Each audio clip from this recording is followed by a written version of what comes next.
ప్రేమ, యేసుని ప్రేమ, యేసుని ప్రేమ.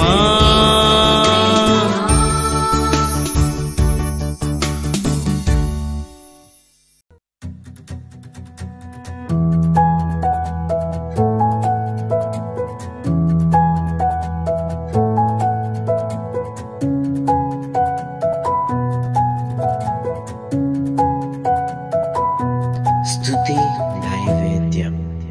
Praise the lord. ప్రభువునందు ప్రియమైన వారలారా, అందరూ బాగున్నారు కాదు? యేసుక్రీస్తు వంశావళిని గురించి మనం మాట్లాడుకుంటున్నాం. అందులో మొట్టమొదట స్త్రీలు అందులో కొంతమంది ఉన్నారు.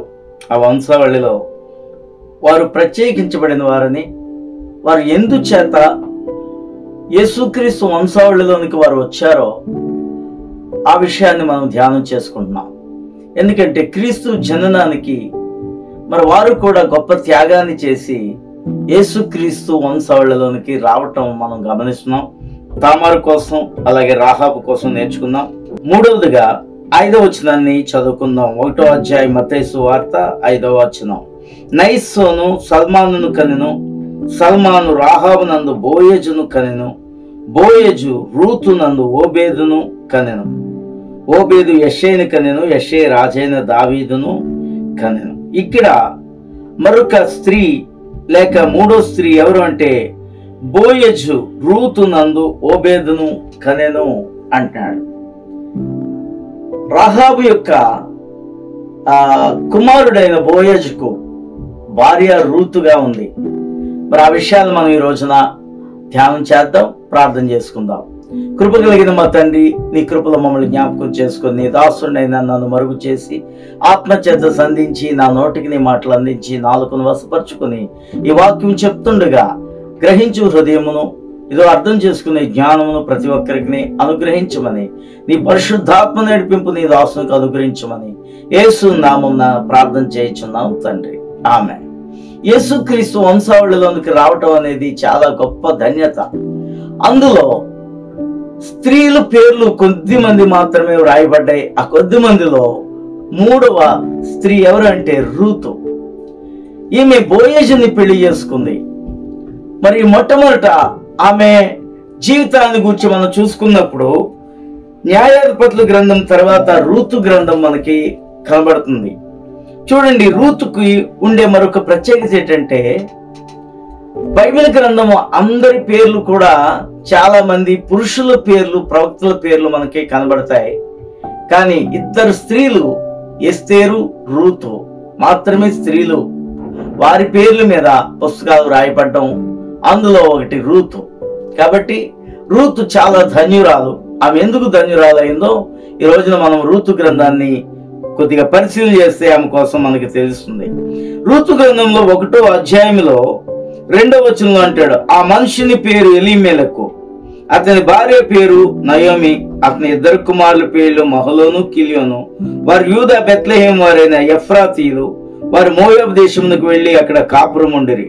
నయోమి పెనిమిటి అయిన ఎలీమెలకు చనిపోయిన తర్వాత ఆమెయు ఆమె ఇద్దరు కుమారులను నిలిచి ఉండిరి. వారి మోయాబు స్త్రీలను పెళ్లి చేసుకుని, వారిలో ఒక దాని పేరు ఓర్ప, రెండవ దాని పేరు రూతు. ఇదిగో ఇక్కడ రూతు పేరు మనం చూస్తున్నాం. అయితే ఈ చరిత్ర చాలా మందికి తెలుసు, కొంతమందికి తెలియకపోతే ఈ రోజు ప్రత్యేకించి వినండి. ఈ న్యాయాధిపతులు ఏలిన దినాలలో ఆ రూతు ఉంది. అయితే ఆ మోయాబు దేశానికి నయోమి అతని యొక్క భర్త ఎలీమెలకు వస్తారు. ఎందుకు వచ్చారు? యెరూషలేముని విడిచిపెట్టి అంటే యెరూషలేముని విడిచిపెట్టి మోయాబు దేశానికి వచ్చారు. వాళ్ళు కరువు వచ్చిందని బెత్లెహేములో, ఇశ్రాయేల్ దేశంలో చాలా కరువు వచ్చింది. ఆ కరువుని తట్టుకోలేక వాళ్ళు ఏం చేశారంటే ఈ మోయాబు దేశానికి వలస వచ్చారు. ఆ మోయాబు దేశంలో కరువు తీర్చుకున్నారు, బ్రతికారు. అయితే వాళ్ళు మరలా యెరూషలేము వెళ్ళాలనే తలంపు వారికి లేదు. నిజానికి ఎప్పుడు కూడా ఒక్కోసారి కరువు తీర్చుకోవడానికి అబ్రహాం కూడా ఐగుప్తు వెళ్తాడు, ఇస్సాకు ఐగుప్తు వెళ్తాడు. అయితే వాళ్ళు అక్కడే స్థిరపడిపోలేదు, కానీ వారు మరలా కనాన్ దేశానికి వస్తారు. కానీ ఈ యొక్క ఎలీమెలకు కుటుంబం, అతని భార్య నయోమి మాత్రం ఆ తలంపులు లేవు వాళ్ళకి. అయితే కొన్నాళ్లకు వాళ్ళు అక్కడే మోయాబ్ దేశంలో స్థిరపడిపోయారు. స్థిరపడిపోయిన తర్వాత ఎలీమెలకు కొద్ది కాలం తర్వాత చనిపోయాడు. చనిపోయిన తర్వాత ఈ నయోమి తనకిద్దరు కుమారులు, వాళ్ళ పేర్లు మహలోను, కిల్యోను, వారిద్దరికి వివాహాలు చేస్తుంది. అందులో ఒక ఆమె పేరు ఓర్పా, రెండో ఆమె పేరు రూతు. అయితే వీరికి కూడా వివాహాలు జరిగాయి. కొద్ది రోజులు బాగానే ఉన్నారు. మీరు ఈ గ్రంథాన్ని మీరు పరిశీలనగా చదివితే మరి కొద్ది కాలానికి, కొన్ని సంవత్సరాలు అయిపోయిన తర్వాత వాళ్ళు ఇద్దరు కూడా, మహలోను కిల్యోను కూడా చనిపోయారు. అంటే నయోమి విధవరాలు అయిపోయింది.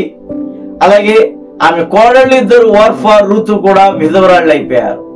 అప్పుడు నయోమికి ఏమి గుర్తుకొచ్చిందంటే తన దేశం గుర్తుకొచ్చింది అండ్ తన దేవుడు గుర్తుకొచ్చాడు. యెరూషలేములో కరువు దినాలు పోయినాయి, కరువు సంవత్సరాలు పోయినాయి. దాదాపు 10 సంవత్సరాలు వారు మోయాబ్ దేశంలోనే ఉన్న తర్వాత వాళ్ళు ఏం చేశారంటే, ఇక్కడ నాకేమి మిగిలింది? నయోమి చాలా విచారిస్తుంది, ఏడుస్తుంది. దేవుడు నాకు అన్యాయం చేస్తాడు అని కూడా అంటది. మహాపరిశుద్ధుడైన మా తండ్రి, మీకే వందనాలు. ఈ వాక్యం ద్వారా మాతో మీరు మాట్లాడినందుకు వందనాలు తండ్రి. ఈ వాక్యం అందరికీ చేరుటకు సహాయం చేయండి. ఈ వాక్యం విన్న వారిని దీవించండి. ఏదో నాయన, మేము ప్రభు పాపులమైనప్పటికీ మమ్మల్ని క్షమించి నీ కృపతో మమ్మల్ని నింపి నీ రక్షణలో మమ్మల్ని నడిపించావు. మేము కూడా క్రీస్తు వంశావళిలోనికి ప్రభు మేము వచ్చాం నాయన. ఇదో నువ్వు గొప్ప దేవుడు తండ్రి. ఆయన బిడ్డలంగా, ఆయన కుమార్తెలంగా మేము కూడా జీవ గ్రంథంలో పేరు నమోదు చేసుకున్నాం. నీ కృపను బట్టి, నీ నామాన్ని బట్టి మహింపరుస్తూ ఇంకా అనేక మందికి క్రిస్మస్ ఆనందాన్ని పంచుకునే భాగ్యం మాకు దయచేయమని యేసు నామమున ప్రార్థన చేయుచున్నాం తండ్రి. ఆమేన్.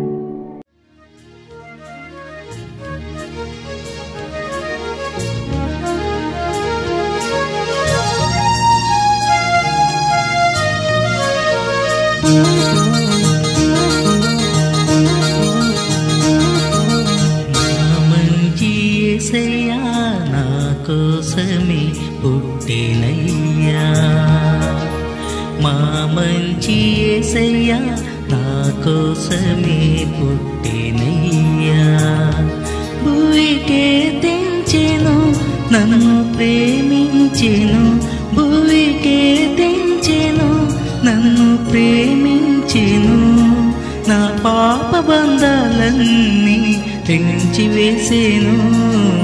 మా మంచి యేసయ్యా నా కోసమే పుట్టినయ్యా.